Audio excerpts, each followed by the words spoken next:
Journeys into American History. From the Radio Memories Network. Journeys into American History.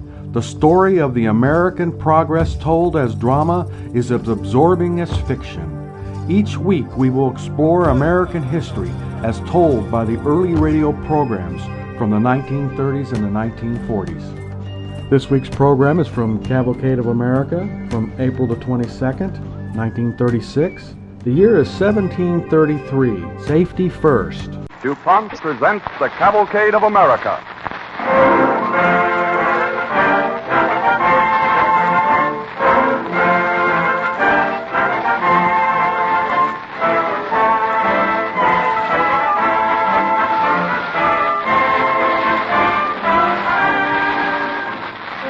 Certain of the letters received by DuPont, sponsors of the Cavalcade of America, have special qualities of interest which will appeal to other radio listeners. Such a letter is this one, received recently, and written by a member of that famous organization of actors, dramatists, and composers, the Lambs in New York City. I beg to thank you for the Cavalcade program. They are delightful. Last night's program brought tears to my eyes, happiness to my heart, and gratitude to you. I've spent my life in the dramatic profession, on the stage, in pictures, and in radio. I'm 70 years of age. Recently, my hearing has become impaired. But I can hear the radio, and I want to tell you how much I enjoy your program. Thank you again. Such a tribute repays every member of our cast for the effort put into this entertainment. It is appreciated, too, by the DuPont Company, who sponsor these programs to spread wider knowledge of their service and their pledge. Better things for better living through chemistry.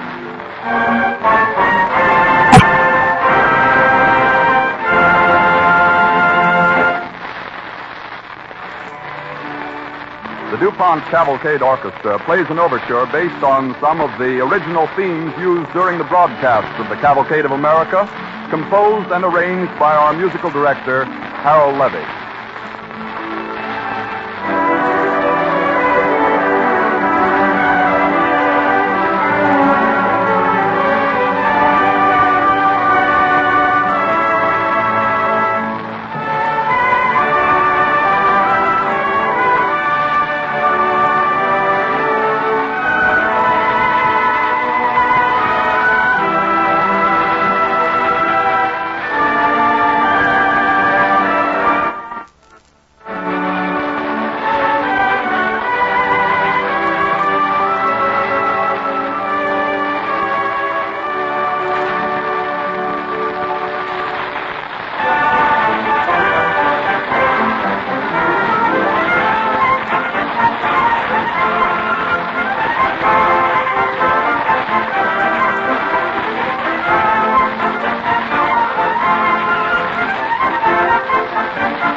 In the cavalcade of America, the instinct for self-preservation finds expression in the slogan, safety first, or as Poor Richard puts it, an ounce of prevention is worth a pound of cure.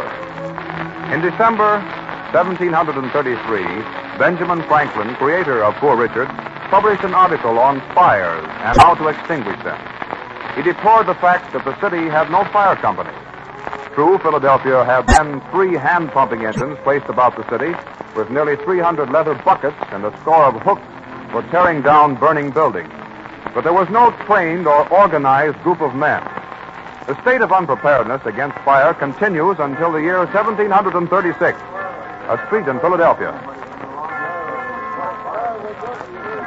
What's the matter? What are they ringing the church bells for? Well, I don't know. Perhaps it's fire. Look. There's smoke down by the river. Oh, Lord, protect us. I wonder whose place it is. Here comes a boy on the run. I'll ask him. Hey, boy. What? Where's the fire? Down in front room over houses on Front Street above the drawbridge. Where's the bucket? I don't know. Nobody knows. Get buckets in a ladder. There must be some buckets near the market. I'll go there first. Get the hook, somebody, and pull down that house. Well, you can't do that. It hasn't caught yet. You've got to wait and see if it burns. You want to see the whole town burning? Get some hooks there. Where are the hooks? Who's got more buckets? We can't keep water in the pump. Here's someone coming with buckets now. Benjamin Franklin. Here's some buckets I brought from the courthouse. Oh, thanks, Mr. Franklin. There's more there. Here, you boys. Run back and get the rest. Now, all you men, make one line from here to the river. One line, that's right. You women and boys make another line. The men pass the buckets full of water to the pumping engine. Women pass the empties back to the river. That's right. You men there, tear down that next house. But, Mr. Franklin, it isn't burning yet. Well, if you don't tear it down, it'll catch fire any minute, and so will the whole city. Tear it down. On whose authority? In the interest of the city. Here, boy. Get all your friends to form another line to the river. One more bucket brigade, and we'll give this fire a good fight.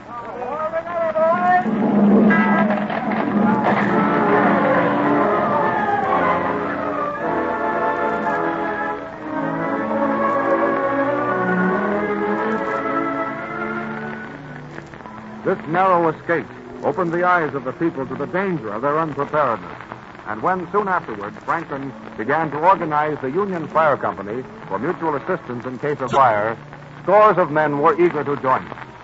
But not satisfied with this precaution, Franklin took the next step and organized what is today the oldest fire insurance company in America.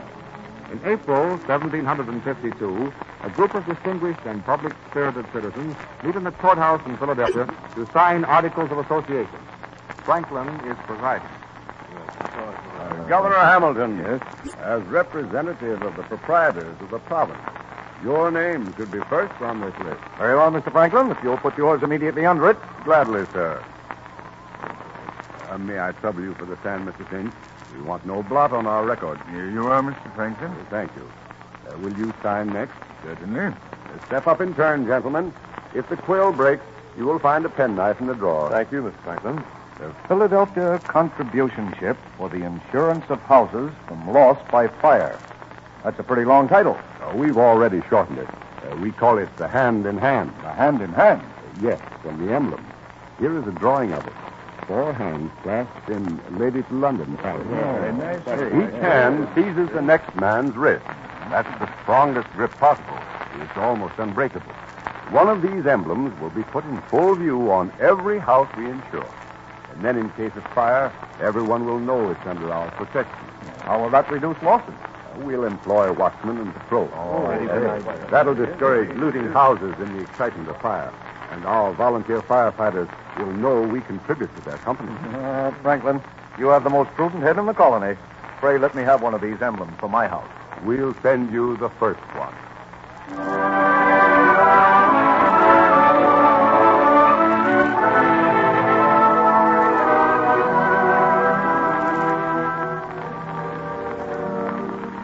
The hand-in-hand emblem was cast in the same factory where, a few months later, they recast the Liberty Bell. Until 1783, the contribution ship was alone in its field. But in that year, a fire was carried from one house to another by means of a burning tree. And several directors decided they would have to ask an extra premium for any house with a tree growing near it. Some other directors did not agree with this principle. It is discussed at a meeting of the directors. Oh, the whole thing is... Gentlemen, it is perfectly evident that a tree close to a house is an added fire hazard. Therefore, we ought, in fairness, put an additional premium on all such policies. It's also perfectly evident, sir, that our streets are lined with fine shade trees, that many of our best houses stand in beautiful groves of trees. I see no reason why we should penalize properties that adorn our fair city. It is not a matter of penalty, but of risk. Let us put it to a vote. All in favor of a new policy? Aye. Contrary-minded? No. The majority stands with me in this business. Then, sir, some of us shall withdraw and make it our business to insure houses with trees around them.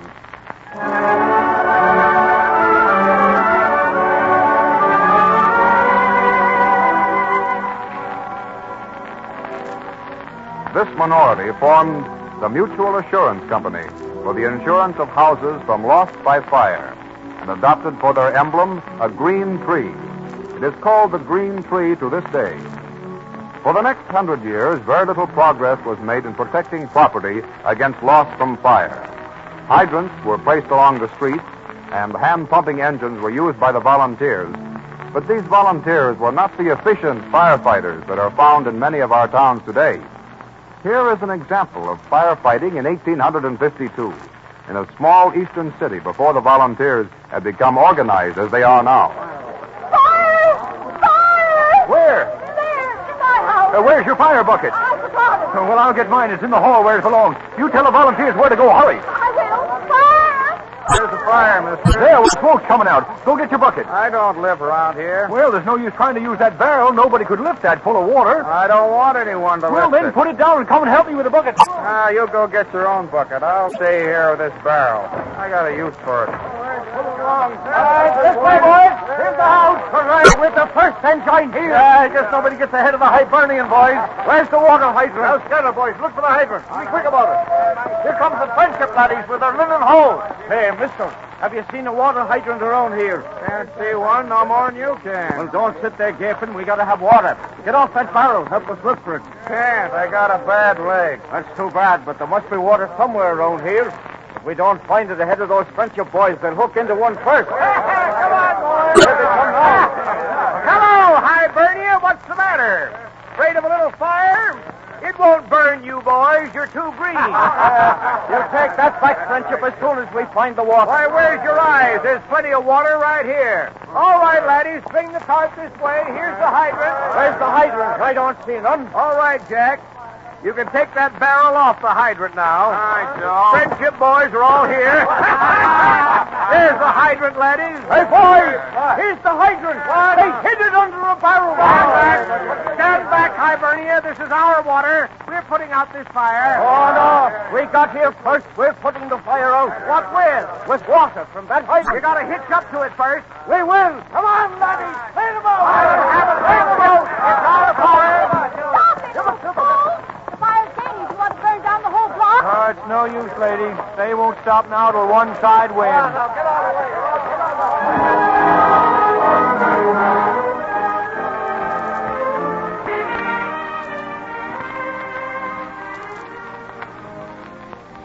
Then suddenly came one of those milestones that marked the progress of the onward march of the Cavalcade of America. On New Year's Day in 1853, a crowd of people have gathered in front of the shops of John H. McGowan in Cincinnati, Ohio, where for months they have been building the first practical steam fire engine for its inventor, Alexander B. Latta. Well, there she is, Mr. Latta, and she's a beauty. Yes, you've done a good job, McGowan. If it passes the test. We'll try it as soon as we get up more steam. Good. Oh, Mama, let's get nearer. I can't see. All right. Would you mind letting my little boy through? He can't see over your head. Of course. Thank you. Here you are, Johnny. Come on. Thank you very much. Here we are, son. It's big, isn't it? And shiny. And that's Mr. Latta, the man who made it. I want to ask him about it. No, Johnny, come here. Are you Mr. Latta? Why, yes, son. Did you make that engine all by yourself? Well, not exactly. It took my friend McGowan here and his whole shop about 9 months. All I really did was plan it. But how can it put out fires? Does it eat them? Oh, no, son, no. That firebox there is just to get up steam pressure. Then it pumps water on the fire in a steady stream. 6 streams almost 2 inches thick. And water puts out fire, you know. Steam's up now, Mr. Latta. We're ready for the test. That's fine. Is Mr. Greenwood here yet? Right here, Latta, and I hope this brass monster of yours isn't just another hoax. I hope not, sir. There isn't much pressure in the city water pipes here, you know. All the better, sir. We've marked off the street so you can see how far the engine will throw the water from the hose. I doubt if it throws all 6 of them very far at one time. It ought to throw them over 200 feet. If it does, I'll see that the city adopts your engine, even if we have to have a fire next election to do it. The hose is all connected, Mr. Latta. Will you turn on the hydrant? I'll go down the street and check the distance. You turn on the water, Mr. Greenwood. Oh, no, that honor must be yours as the inventor. Thank you, sir. Everyone out of the way, All right, please. stand back there, please. Step to one side. Stand by, men. All right. Got to get 2 on each nozzle and brace yourself. You're optimistic, Latta. Well, so no. There we are. All right. Let her go. Why, look at that. That's amazing. By George, Latta, that's a sight. Congratulations. Why, I can't see how far the stream's carried. It's all of 200 feet. 240 feet!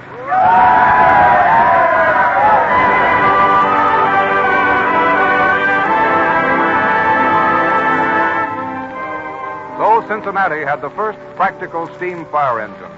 And exactly 3 months later, also through the far-sighted civic efforts of Miles Greenwood, Cincinnati had the first department in America whose members were paid regular salaries.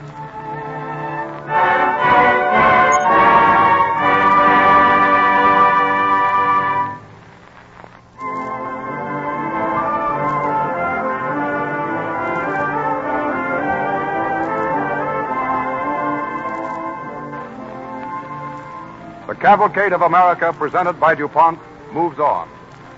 American cities grew in size, but not in safety. Fire buckets were common equipment in public buildings and homes.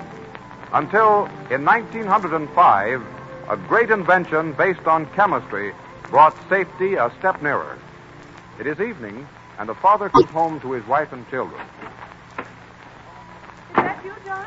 Hello. Hello, Daddy. Hello, son. What have you got there, Dad? I'll show you in a minute. Where's your mother? In the kitchen. Hey, Mary, come here. I'm bringing supper, dear. Oh, just a moment. Come on out. Gee, Dad, what is it? It's a funny-looking thing. Sort of like a tank. Yeah. What does you want, John? What? The baby's in the kitchen. I've got a kettle of deep fat on the stove. I don't like to leave it. Oh, look, I brought home a new piece of furniture. Furniture? That thing? What on earth is it? Something for the front hall. A copper tank in my front hall? Well, I should say not. Well, anywhere, just as long as it's handy. What for? Oh, come on back to the kitchen, John. I don't like to leave the baby. John, I smell smoke. Mom, Dad, quick! The kitchen's on fire! It smells bad all over the floor! Oh, Mary, come back here. You can't go through that fire. Stand back. This thing here. Stand back, I tell you. The baby's all right for a minute or two. When I turn this tank upside down... look out for the nozzle. Stand back, son. This will take care of the fire. Look at it. It's putting out the fire! Now, wait a minute. It's going to be all right. But don't go in yet, Mary. John. All right. Now, there. Now you can go to her. Is she hurt? Oh, no, she's just frightened. Oh, there, darling. It's all right. Oh, the fire's going away. Gee, Dad, what is that thing you brought home? Son, that's a fire extinguisher. And by golly, it does.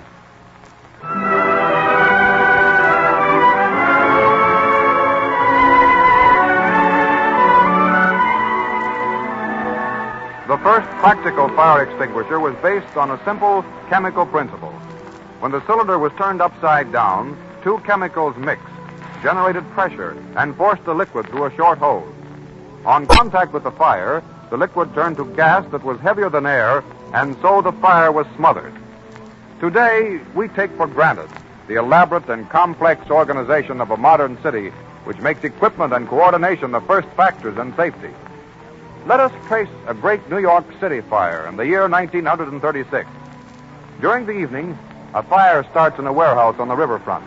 For a while, it burns unnoticed by anyone because at this hour, 12th Avenue is almost deserted. Then 2 men pass by. Say, Joe. Huh? I smell smoke. Well, what of it? Funnels of the ships around here are always smoking some. No. This smoke smells sort of bitter and sour-like. Hey, you notice it? I never smelled smoke like this before. Say, I wonder if the... Well, look. Huh? Where? Over at that warehouse. Ain't that smoke coming out over the tops of the window shutters? Why, looks like... Sure. And all along the whole side there. Well, say, the way it pushes out through those thin cracks... Looks like it was coming right through the wall. Up there near the roof. Yeah. Gee, it must be like a furnace somewhere's in there. We better give him an alarm, quick. Yeah, there's a firebox over in the corner. I'll pull the box. You go look for a car. Right.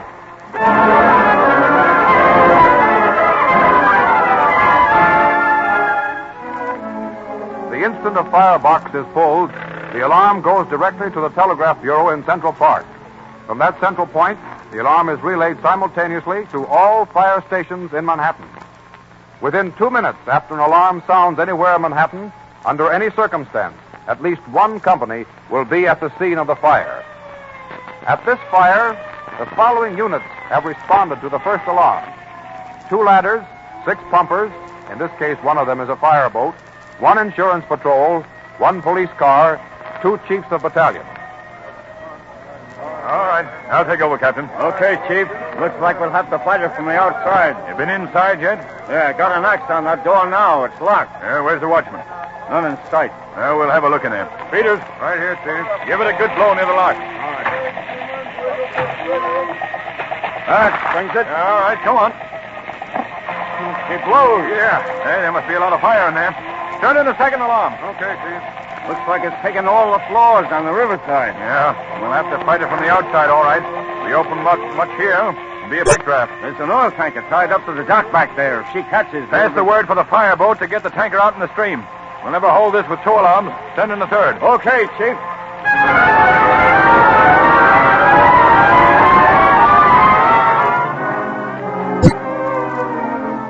For the second and third alarms, 10 more engines, another fireboat, a rescue company with gas masks, 2 trucks or hook and ladders, a water tower, a fuel wagon, and a battalion chief arrive on the scene. As it is night, a special call is sent for the searchlight. On the third alarm, calls are also sent to the local gas companies, officials of the fire department, the fire commissioner, and the department ambulance. In a few minutes, over 30 elements are converging on one place through heavy traffic. Meanwhile, on the fireboat... Make fast to that oil tanker. Now, one of you men cut the hoses that tie her to the dock. We've got to get her out in the river before she catches fire. Too late, Captain. Those sparks are falling like rain on her deck structure. Turn 3 streams on her. We've got to get her in the middle of the river in case she blows up. If she does, we'll go with her. That's the chance we got to take. Captain, and we have her on a tow line. All right. Full speed ahead. Lieutenant, the water won't help if that oil catches.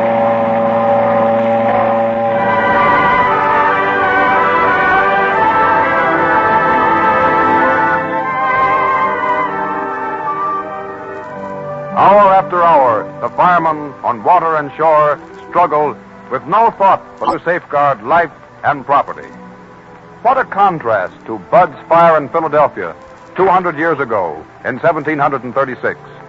Today, in towns and cities, through perfect preparation and coordination of men and material, combining almost lightning speed, the most modern instruments of science and engineering, with the intellect of men trained to act promptly on quick judgment, the lives and property are saved daily as a matter of routine.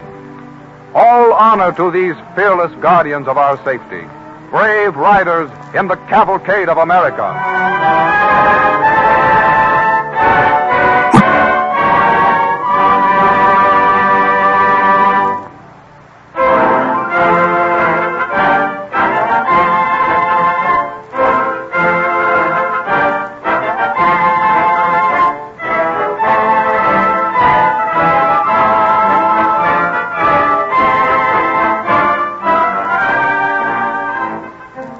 Stories told in this evening's program pay tribute to those whose job is to uphold the rule of safety first. But they can't do that work alone. You and I must do our part to make safety first more than just a slogan. A large number of products are available to help everyone to do things the safe way. and many of them have been contributed by chemistry. On the stage of this theater from which we broadcast, there is a good reminder of how chemistry aids safety first. Stage scenery is treated with a chemical to make it fire resistant. An important development of DuPont Laboratories is a fire-resistant motion picture screen made of a coated textile for which DuPont's trademark is Fabricoid. This same safety principle, chemical treatment to defeat flames, has recently been made available for homes. Mattresses have frequently been the starting point of fires, but DuPont chemical products are now used by manufacturers to make mattresses fire-resistant. This chemical treatment likewise repels vermin, thus safeguarding health. It is also a comfort to know that when you visit a doctor's office or hospital, to have an X-ray picture made, that safety X-ray film is now used exclusively for such work. DuPont chemists pioneered in the making of this fire-resistant product. But there are other things besides fire to think of in connection with safety. For example, the skidding rug is a dangerous menace in every home. If you ever see anyone slide on a rug and crash on the floor, don't laugh. A good many legs, hips, and arms are broken that way, and you might be the next to make a pancake landing. DuPont chemists have minimized that hazard by developing a cushion underlay sold under the trademark Rug Anchor. This product, when placed under a rug, tends to anchor the rug to the floor, thus preventing the danger of skids or slips.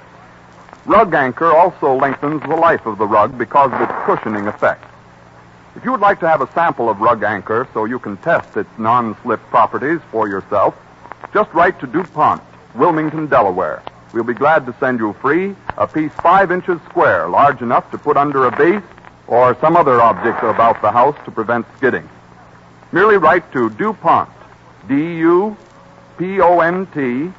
Wilmington, Delaware, and ask for your free sample of DuPont's non-skid underlay Rug Anchor. All the safety first products that I have mentioned show how DuPont chemists make good their pledge. Better things for better living through chemistry.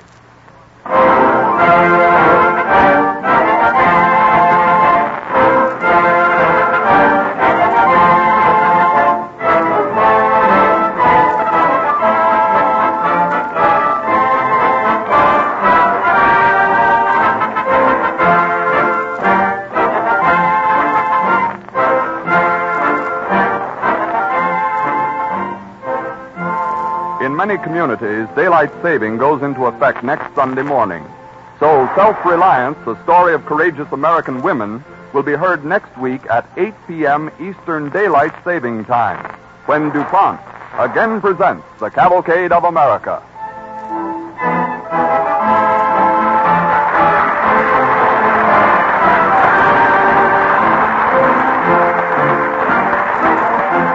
This is the Columbia Broadcasting System.